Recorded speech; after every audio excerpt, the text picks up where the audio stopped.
தொடர்ந்து எழுத்தாளர் ஸ்ரீதர் ரங்கராஜ் அவர்கள் உரையாற்றுவார். ஸ்ரீதர் ரங்கராஜ் அவர்கள் சிறுகதை எழுதியதுடன் உலகில் குறிப்பிடத்தக்க எழுத்தாளர்களின் நூல்களை தமிழில் மொழியாக்கம் செய்துள்ளார். கணிசமான அளவு விமர்சன கட்டுரைகளும் எழுதியுள்ளார் என்பது குறிப்பிடத்தக்கது. இவ்வேளையில் அவருடைய உரையையும் செவிமடுப்போம். ஒரு 4-5 எழுத்தாளர்களுடைய சிறுகதைகள் எனக்கு கொடுக்கப்பட்டது. அந்த சிறுகதைகள் என்னென்னன்றதையும் சொல்லிடுறேன்.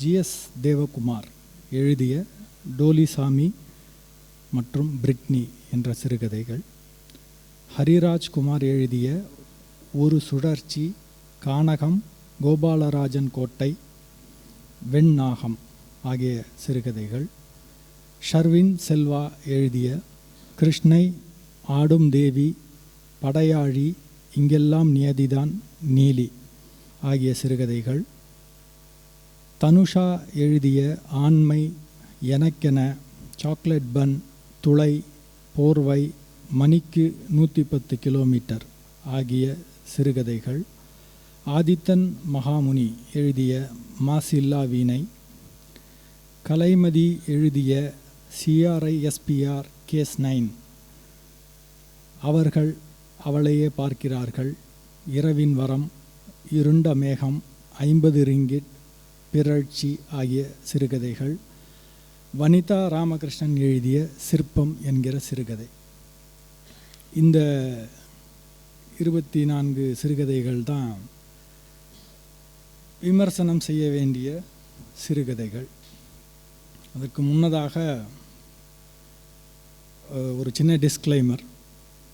இப்போ இந்த விமர்சனம் என்பது எனக்கு கொடுக்கப்பட்ட இந்த சிறுகதைகளை முன்வைத்து தான் நான் பேச போகிறேன். ஒருவேளை இவர்கள் வேறு படைப்புகள், சிறந்த படைப்புகளை எழுதியிருக்கலாம், அது என் பார்வைக்கு வரல, அதனால் நான் அதை பற்றி பேச முடியாது. ஓகேவா? ஸோ இப்போ இங்கே இந்த லிஸ்ட்டில் கொடுத்துருக்கிற கதைகளை மட்டுமே முன்வைச்சு நான் பேச போகிறேன். ரெண்டாவது டிஸ்க்ளைமர், ஒருவேளை இந்த விமர்சனம் குறித்து உங்களுக்கு மாற்று கருத்து ஏதாவது இருக்குமானால் vallinam@gmail.com என்ற முகவரியை மட்டுமே பயன்படுத்த வேண்டும். இலக்கியம் உங்களை கைவிட்டு விட்டதாக, இதற்கு மேல் வாழ்க்கையே இருண்டு விட்டதாக தோன்றினால் மருத்துவர் சண்முக சிவாவை உடனடியாக அணுகலாம். தனிப்பட்ட முறையில் நவீன் செய்யும் நுண் அரசியல் மற்றும் வல்லினம் குறித்த கடுமையான கண்டனங்களுக்கு சுவாமிஜியை அணுகவும். க்ரக்ஸ் ஆஃப் த மேட்டர் என்னன்னா, யாரையும் என் பக்கம் வந்துடாதீங்க. ஓகே, இப்போது இந்த இதில் நான் 3-4 எழுத்தாளர்களாக ஜிஎஸ் தேவகுமார், ஹரிராஜ்குமார், ஷர்வின் செல்வா, இவங்க 3 பேருடைய சிறுகதைகளை மட்டும்தான் நான் பேச போகிறேன். மற்றவர்களை பற்றி ஏன் பேசலை அப்படிங்கிறத இதுக்கு முன்னாடி 2 பேர் பேசினாங்க இல்லையா, அதே விஷயங்கள் தான். வெகுஜன எழுத்து மற்றும் தீவிர இலக்கியம், இது இரண்டுக்கும் உண்டான வித்தியாசம் குறித்து கடந்த 2 தசாப்தங்களாக நவீன் பேசிக்கிட்டே இருக்கார், தொடர்ந்து பேசுகிறார். பல்வேறு கட்டுரைகள் எழுதுகிறார், விவாதங்களில் ஈடுபடுறார், வெவ்வேறு படைப்புகளை முன்னிறுத்துகிறார்.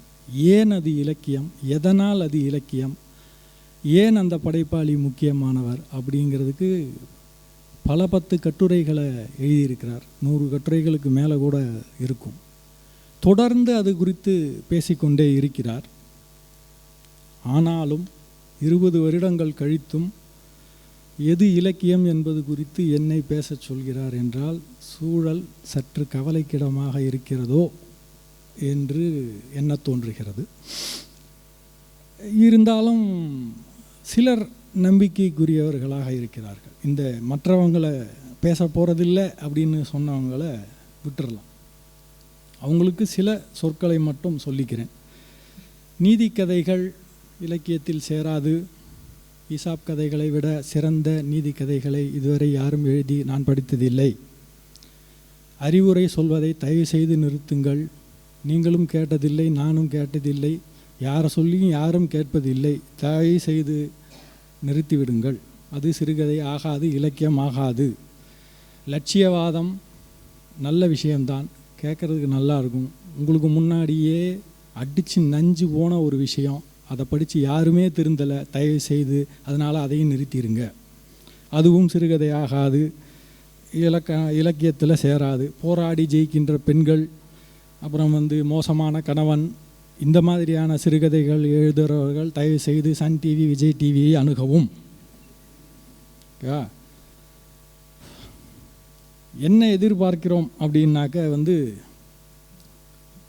ஒரு சிறுகதையை கன்சிடர் பண்ணுறதுக்கு இவர் நல்ல ஒரு எழுத்தாளராக வரக்கூடும் அப்படின்ற ஒரு சின்ன நம்பிக்கையை ஏற்படுத்துகிற அளவாவது, சின்ன சின்ன தெரிப்புகளாவது மொழி அளவில் அல்லது என்ன தீம் எடுத்து எழுதுகிறாங்களோ அதுலேயோ எதையாவது ஒன்று கண்ணில் படணும். அப்போ தான் நம்ம அதை கன்சிடர் பண்ண முடியும்.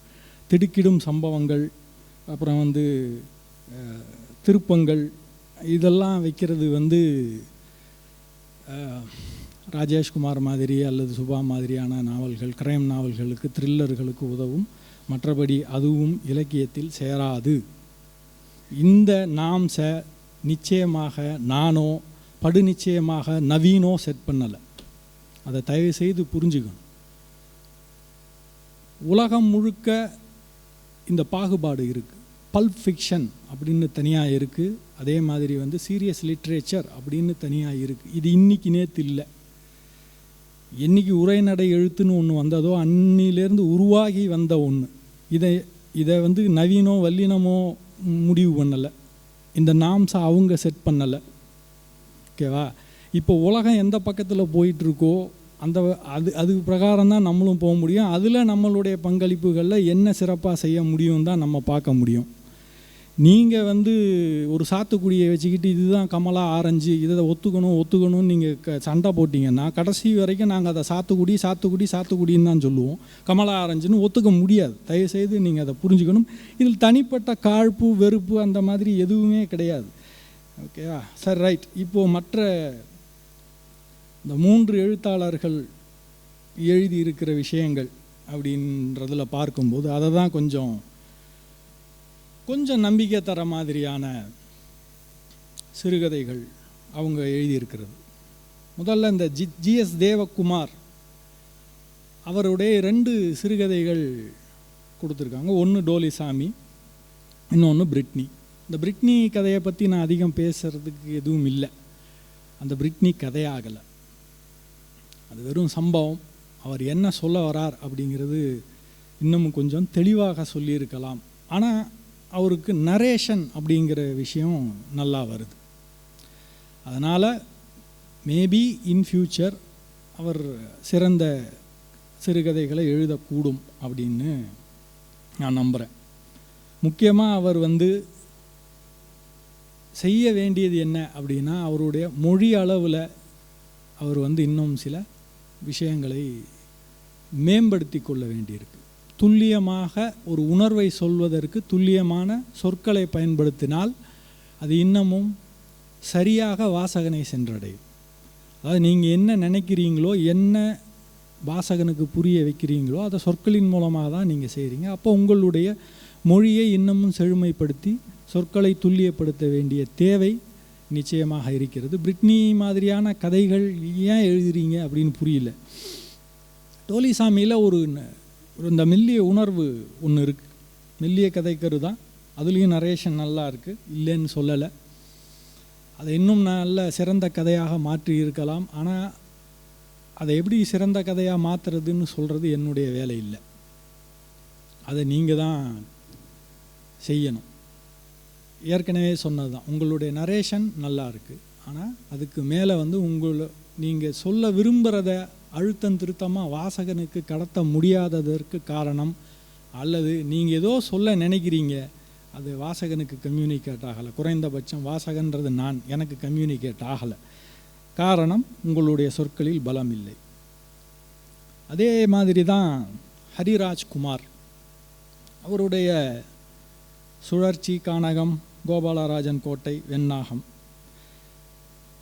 அவர்கிட்டையும் வந்து நல்ல நரேஷன் இருக்குது, நல்லா எழுதுகிறார், அதெல்லாம் ஒன்றும் குறையா சொல்லலை. ஆனால் இவர்கிட்ட உள்ள சிக்கல் என்னன்னா ஓவர் நரேஷன். ஒரு விஷயத்தை வந்து சிலது வந்து வாசகன் புரிஞ்சுக்கிறதுக்கு விட்டுறணும். அதையும் நீங்கள் விளக்கம் கொடுத்துக்கிட்டே போயிட்டே இருந்தீங்க அப்படின்னாக்கா வந்து அது வெகுஜன இலக்கியத்துக்கு தான் போகும், அங்கே அந்த ஜானருக்கு போயிடும். ஏன்னா வெகுஜன இலக்கியத்தில் தான் முழுக்க எல்லாத்தையும் விளக்கம் சொல்லிக்கிட்டே போக வேண்டிய தேவை இருக்குது, எதையும் விட்டு விடாமல் எல்லாத்தையும் விளக்க வேண்டிய தேவை இருக்குது. ரொம்ப சிம்பிளாக நீங்கள் வந்து சில விஷயங்களை தவிர்க்கிறது மூலமாக உங்களுடைய சிறுகதைகளை, இவருடைய சிறுகதைகள் இன்னும் கொஞ்சம் மேம்படும் அப்படின்னு நான் நினைக்கிறேன். அவர்கிட்ட அதற்கான மொழி இருக்கிறது, வித்தியாசமான கதை கருவை சொல்லணுங்கிற ஆர்வம் இருக்குது, அதே மாதிரி அதை வந்து சுருக்கமாக சொல்லணும் அப்படிங்கிற எண்ணம் இருக்குது. அதெல்லாம் சரிதான். கோபாலராஜன் கோட்டை மாதிரி நெய்யை அடித்து நஞ்சு போன கருக்களை தவிர்க்கலாம். அதெல்லாம் வந்து தாய் பாசம், தந்தை பாசம், மகள் பாசம், அத்தை பாசம், ஒன்றுவிட்ட சித்தப்பா பாசம் வரைக்கும் எல்லாம் எழுதி பார்த்தாச்சு, போதும். அது வந்து அது நமக்கு தேவையில்லை. அது இன்னும் சொல்லப்போனால் பல்பில் எழுதுகிறவங்களுக்கு போட்டியாக நம்மளும் ஏன் அதையே எழுதிட்டுருக்கணும்? நம்ம அதை விட்டுட்டு மற்ற விஷயங்களை போகலாம். அதே மாதிரி கானகம் சிறுகதை ஏன் எழுதுகிறேங்க அப்படின்ற கேள்வி தான் வருது. அதாவது ஒரு உணர்வை அல்லது ஒரு மனிதன் ஒரு குறிப்பிட்ட கணத்தில் அடையக்கூடிய தரிசனத்தை முன்வைக்கிறதுக்கு முயற்சி செய்கிற ஒரு கதை. மறுபடியும் எங்கே சிக்கல் வருதுன்னா சொற்களில் தான் சிக்கல் வருது. என்ன சொல்லணும்னு நினைக்கிறாருங்கிறத நான் ஒரு மாதிரி கெஸ் தான் பண்ணிக்கிறேன், ஆனால் அதை அவரால் எக்ஸாக்டாக பின் பாயிண்ட் பண்ண முடியல, சரியாக தொட்டு இதுதான் அப்படின்னு காட்ட முடியல. மறுபடியும் அதே சிக்கல் தான் வருது. எங்கன்னா அந்த மொழியளவில் உள்ள சிக்கல் தான் வந்து ஹரிராஜ்குமாருக்கும். வெண்ணாகம் கதையும் கிட்ட அதே மாதிரி தான். அந்த கதையில் வந்து ஒரு குறிப்பிட்டு எல்லாருமே அந்த கதையை சொன்னாங்க, வெண்ணாகம் வந்து சரி நல்ல சிறுகதைன்னு. எனக்கு அது நல்ல சிறுகதைன்னு படலை. அந்த சிறுகதையிலையும் அதே சிக்கல்கள் தான் இருக்குது. அந்த கதை எதுக்கு எழுதப்பட்டது? ஒருத்தனுடைய ஹலுசினேஷனை சொல்கிறதுக்கு எழுதப்பட்ட கதை அப்படிங்கிறது வந்து என்னத்துக்கு? அது தேவையே இல்லையே. நீங்கள் அதன் மூலமாக என்ன சொல்ல வரீங்க அப்படிங்கிறது தானே முக்கியம். நீங்கள் சொல்கிறத காட்டிலும் சொல்லாத ஏதோ ஒன்றை சுட்டி காட்ட விரும்புகிறீங்க, அதை வந்து நம்ம புரிஞ்சுக்கணும், வாசகன் புரிஞ்சுக்கணுங்கிறது தான் நோக்கம். நீங்களே எல்லாம் சொல்லிட்டீங்க, ஏற்கனவே சொன்ன மாதிரி ஓவர் நரேஷன், என்னென்ன சொல்லணுமோ எல்லாம் சொல்லி முடிச்சிட்டிங்க. அதுக்கப்புறம் நாங்கள் புரிஞ்சுக்கிறதுக்கு என்ன இருக்குது? என்ன எல்லாமே சொல்லிட்டீங்க, அது ஒன்றும் தேடுற மாதிரி இல்லை அப்படிங்கிற மாதிரி. ஸோ என்னை பொறுத்த வரைக்கும் ஹரிராஜ்குமாரினுடைய இந்த 4 சிறுகதையில் உள்ள பலவீனம்ங்கிறது அதுதான். ஓவர் நரேஷன், வாசக இடைவெளி இல்லாதது, எல்லாத்தையும் வரைய சொல்லிடுறது, ப்ளஸ் வந்து மொழியை துல்லியப்படுத்த முடியாத ஒரு சிக்கல். ஷர்வின் செல்வா, இந்த ஷர்வின் செல்வாவினுடைய படையாழி, இங்கெல்லாம் நியதிதான், நீலி, இந்த 3 சிறுகதைகள் தான் முதலில் கொடுக்கப்பட்ட சிறுகதைகள். அதுக்கப்புறமா வந்து இந்த கிருஷ்ணை ஆடும் தேவி அப்படிங்கிற இந்த 2 சிறுகதைகளை சேர்த்தது. பொதுவாக நான் ஏன் இந்த சிறுகதைகளை மட்டும் பேசுகிறேன்றதுக்கு இன்னொரு காரணமும் இருக்குது. இதில் பெரும்பாலான சிறுகதைகள் வந்து வல்லினம் சார்ந்து அந்த மாதிரி அதில் வந்த கதைகள். ஸோ இவங்க சீரியஸ் லிட்ரேச்சர்னு அதை கிளைம் பண்ணுறாங்க அப்படின்னு நான் எடுத்துக்கிறேன். இப்போது வல்லினத்தில் ஒரு சிறுகதை வெளிவருது அப்படின்னா அது சீரியஸ் லிட்ரேச்சர்ன்ற கிளைமோடு தான் அது வருது இல்லையா? அவங்க வந்து வேறு எங்கேயாவது எழுதியிருந்தால் நம்ம அப்படி எடுத்துக்க வேண்டியதில்லை. ஆனால் எனக்கு பெரிய ஆச்சரியமாக இருந்தது ஷர்வின் செல்வாவினுடைய இந்த 5 கதைகளில் 3 கதை ஒரு பக்கமாகவும் 2 கதை வேறு பக்கமாகவும் இருந்தது. அது எனக்கு உண்மையிலே ரொம்ப ஆச்சரியமாக இருந்தது. நான் திருப்பி கேட்டேன், அதை எழுதின அதே ஷர்வின் செல்வா தானா இதை எழுதுனதும் அப்படின்னு கேட்டேன். ஆமாம் அப்படி. அந்த மற்ற 3 படையாழி, இங்கெல்லாம் நியதி தான், நீலி குறித்தெல்லாம் நான் எதுவும் பேச விரும்பலை.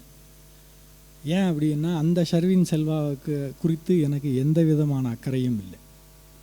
அந்த ஷர்வின் செல்வா தொடர்ந்து எழுதி கொள்ளலாம், அது அவருடைய விருப்பம், அதை நம்ம ஒன்றும் சொல்கிறதுக்கு இல்லை. ஆனால் நான் பேச விரும்புகிற ஷர்வின் செல்வா கிருஷ்ணை மற்றும் ஆடும் தேவி எழுதிய ஷர்வின் செல்வா. 2 சிறுகதையிலையுமே இவருக்கு மொழி கை கொடுக்குது. இதே பாட்டையில் போயிட்டே இருந்தார்னா, இதே கிருஷ்ணை ஆடும் தேவி மாதிரியான சிறுகதைகள் எழுதுறத மட்டுமே தொடர்ந்து கான்சென்ட்ரேட் பண்ணிட்டு போவாரே ஆனால் ஃப்யூச்சர் பிரைட்டாக இருக்குது, எதிர்காலம் பிரகாசமாக இருக்குது.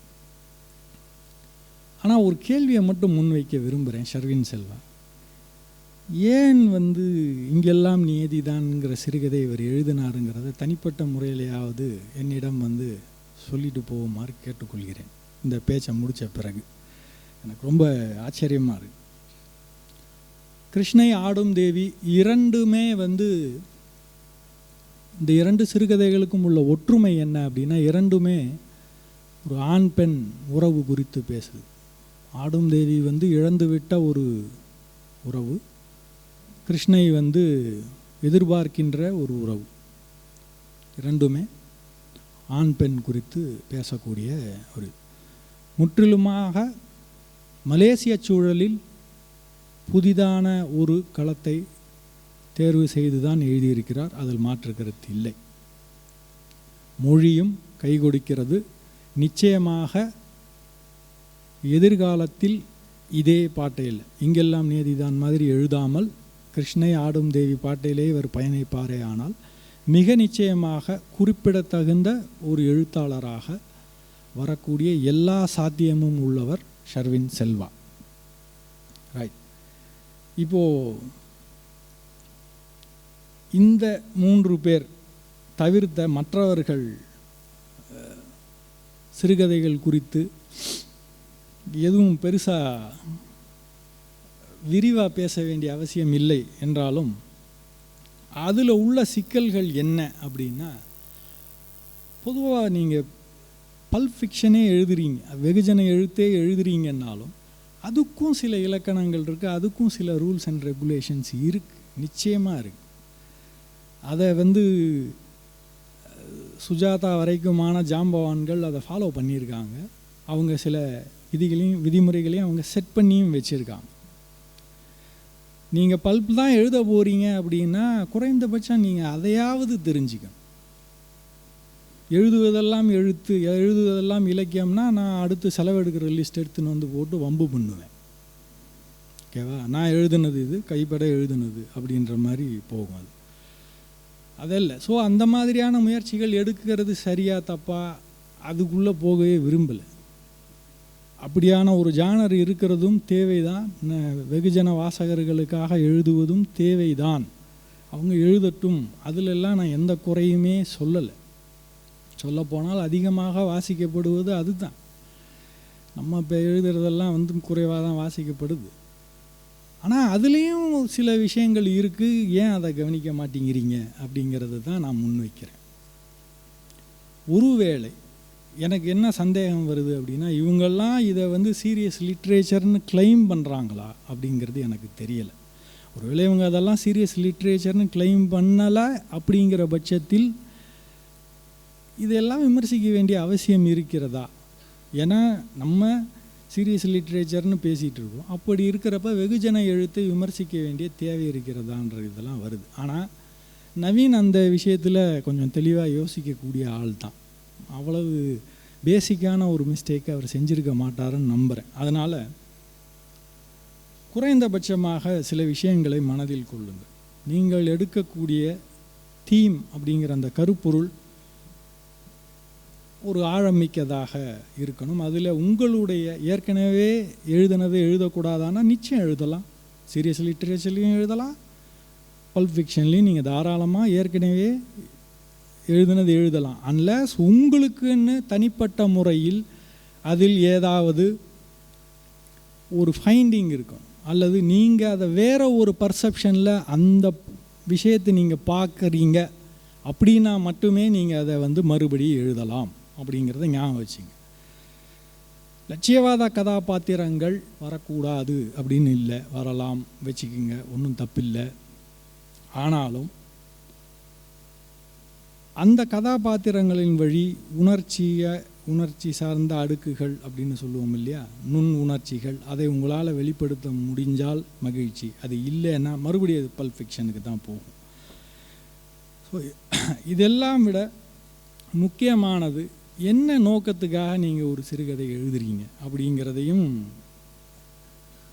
மனதில் கொள்ள வேண்டியது இருக்குது.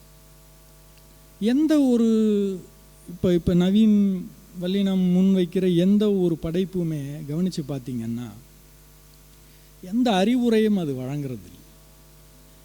மாறாக அது என்ன செய்யுது அப்படின்னா, நீங்கள் எந்த திசையில் சிந்திக்கணுமோ அந்த திசையில் உங்களை சிந்திக்க தூண்டக்கூடிய படைப்பாக அது இருக்குது.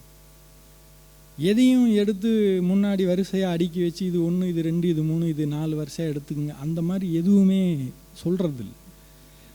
அந்த படைப்புகள் என்ன செய்யுதுன்னா, உங்களை சிந்திக்க தூண்டுது, வாசகனை சிந்திக்க தூண்டுது. பல்ப்புக்கும் இதுக்கும் அதுதான் வித்தியாசம். இப்போ இந்த மற்ற கதைகளை படித்து பார்க்குறப்ப என்ன சிந்திக்க வேண்டியிருக்கு? எதுவுமே சிந்திக்க வேண்டியதில்லை. இந்த கதையை ஏன் படித்தோன்னு வேணால் சிந்திக்கலாம், இதுக்காக எதுக்கு ஒரு 10 நிமிஷத்தை ஒதுக்கணும்னு வேணால் சிந்திக்கலாம். அதை தாண்டி அந்த கதை எனக்குள்ள எந்த சிந்தனையும் உருவாக்குறதே இல்லை. பல்பில் உள்ள பிரச்சனை இதுதான். நீங்கள் அதை புரிஞ்சுங்க. மறுபடியும் சொல்கிறேன், நீங்கள் வெகுஜன எழுத்து எழுதுறதில் எந்த தவறும் இல்லை, தாராளமாக எழுதுங்கள். அறிவுரை சொல்கிற கதையெல்லாம் தாராளமாக எழுதுங்க, அதிலெல்லாம் ஒன்றும் தப்பே கிடையாது. ஓகேவா? அது எழுதுறதுக்கான எல்லா சுதந்திரமும் உரிமையும் உங்களுக்கு உள்ளது. அதை தடுப்பதற்கு வல்லினத்திற்கோ நவீனுக்கோ எனக்கோ எந்த உரிமையும் இல்லை. கிளைம் வைக்கிறப்ப தான் கேள்விகள் வருது. இப்போ இந்த மற்ற சிறுகதைகளில் எந்த விதமான குறியீடுகளோ எந்த விதமான அடுக்குகளோ அதை நம்ம விரித்து புரிஞ்சுக்கணுங்கிற விஷயங்களோ இல்லை அப்படிங்கிறது தான் அதை பல்ப் ஃபிக்ஷன் பக்கம் கொண்டு போகுது. ஓகேவா? இதுதான் இந்த கதைகளில் மற்ற கதைகளில் உள்ள சிக்கல். ஏன் அதை சீரியஸ் லிட்ரேச்சரில் சேர்க்க மாட்டோம்னு அடம் பிடிக்கிறோம், ஒத்த காலில் நிற்கிறோம், வம்பு சண்டைக்கு வரோம்னா இவ்வளோ தான் விஷயம். இதை பற்றி தொடர்ந்து வல்லினம் பேசிக்கொண்டே இருக்கிறது. மருத்துவர் சண்முக சிவாவிலிருந்து எல்லாரும் பேசிக்கிட்டே தான் இருக்கோம், எல்லாரும் பேசிக்கிட்டே தான் இருக்கும். ஸோ கொஞ்சம் இதில் என்ன சிக்கல் வருது அப்படின்னு நான் யோசிக்கிறப்ப, மேபி சிந்தனை பயிற்சின்னு ஒன்று இல்லையோ அப்படின்னு எனக்கு தோணுது. சிந்தனை பயிற்சி அப்படிங்கிறது ரொம்ப முக்கியம். நீங்கள் எந்த ஒரு விஷயத்தையும் எந்த ஆங்கிள்லேருந்து யோசிக்கிறீங்க, எது சார்ந்து யோசிக்கிறீங்க, உங்கள்கிட்ட ஏதாவது தத்துவம் கோட்பாடு இருக்குதா, அதிலேருந்து அதை பேஸாக வச்சு யோசிக்கிறீங்களா இல்லையாங்கிறதுல வர்ற சிக்கல் தான் இது அப்படின்னு நான் நினைக்கிறேன். ஸோ விஜயலட்சுமி சொன்ன மாதிரி கொஞ்சம் படிங்க, பயணப்படுங்க, அதுக்கப்புறம் கதை எழுதுங்க. ஐ திங்க் தமிழ்நாட்டில் யார் அதை சொன்னான்னு ஞாபகம் இல்லை, அநேகமாக சுந்தரராமசாமியாக கூட இருக்கலாம். ஏன் எல்லாரும் எழுதணும்னு நினைக்கிறீங்களா, வேறு ஏதாவது செய்யலாமே அப்படின்னு சொன்னாங்க. ஏன் எல்லாரும் எழுதணும், வேறு ஏதாவது செய்யலாமே, ஏன் வம்படியாக வராத ஒரு விஷயத்தை எழுதணும் அப்படின்லாம் கூட சமயத்தில் தோன்ற அளவுக்கு சிறுகதைகள் எழுதப்படுது. எல்லாருக்கும் எழுதுகிற உரிமை இருக்குது, ஆனால் சில அடிப்படையான விஷயங்களை தெரிந்து கொண்டு எழுதுங்கள். இந்த ஹரிராஜ்குமார், ஜிஎஸ் தேவகுமார் மற்றும் ஷர்வின் செல்வா நிச்சயமாக நல்ல சிறுகதைகளை நீங்கள் எதிர்காலத்தில் எழுதப் போகிறீர்கள் என்கிற நம்பிக்கை எனக்கு இருக்கிறது. அரவின் கதையை முத படித்ததும் எனக்கு தோணுனது அதுதான். அதே நம்பிக்கை உங்களிடமும் இருக்கிறது. வாய்ப்புக்கு நன்றி, வணக்கம். இளம் படைப்பாளர்களின் 24 சிறுகதைகள் குறித்து, அதில் குறிப்பாக தேவகுமார், ஹரிராஜ்குமார், ஷர்வின் செல்வா ஆகியோரின் சிறுகதைகளை குறித்தும் ஸ்ரீதர் ரங்கராஜ் அவர்கள் தமது உரையில் கூறியிருந்தார்கள். அவர்களுக்கு வேலையில் நன்றி.